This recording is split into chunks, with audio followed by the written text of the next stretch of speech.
If you don't love your work, you're never going to be great at it. If you can get your work life to be where you enjoy half of it, that is amazing, because very few people ever achieve that. Because the truth is, everything comes with overhead. That's reality. Everything comes with pieces that you don't like. Every job comes with pieces you don't like. And we need to say, that's part of it. You have to figure out how to set up your life in such a way that you can minimize the things. And I find people don't dislike hard work. What people dislike is being out of control. Like, they can't control their life, they can't control their environment. This happens to me when I get overscheduled. I hate being overscheduled. I want some time to be able to think and free myself. We all have the same amount of time in the world. Nobody has more time than anybody else. And when you become a very successful person, one of the things, you start to get overscheduled. If you don't love your work, you're never going to be great at it.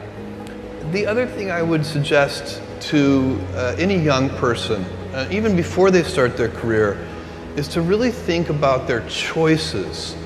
Because I find young people, and when I was young, I made this mistake too. You can get very fixed on your gifts. So everybody has gifts. You know, you have gifts and you have things that you didn't get gifted. Maybe you're extremely beautiful, maybe you're extremely good at mathematics, there are a lot of things that you can be given.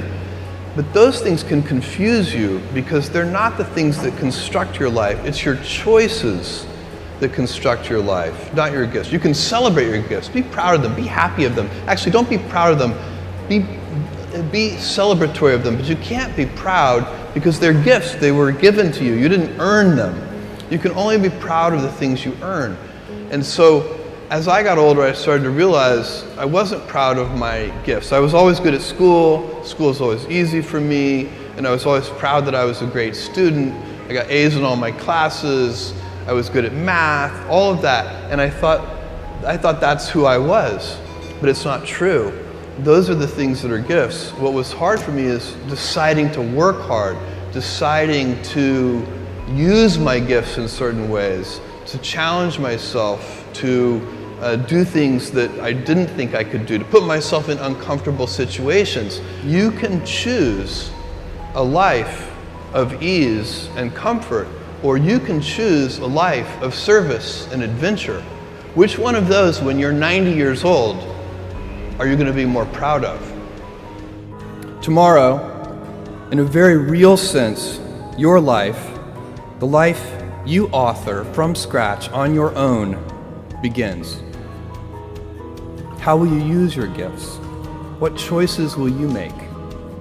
Will inertia be your guide, or will you follow your passions? Will you follow dogma, or will you be original? Will you choose a life of ease, or a life of service and adventure? Will you wilt under criticism, or will you follow your convictions? Will you bluff it out when you're wrong, or will you apologize? Will you guard your heart against rejection, or will you act when you fall in love? Will you play it safe, or will you be a little bit swashbuckling? When it's tough, will you give up, or will you be relentless? Will you be a cynic, or will you be a builder?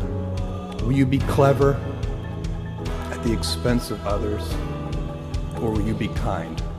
Tomorrow, and in a quiet moment of reflection, narrating for only yourself the most personal version of your life story, the telling that will be most compact and meaningful will be the series of choices you have made. In the end, we are our choices. Build yourself a great story.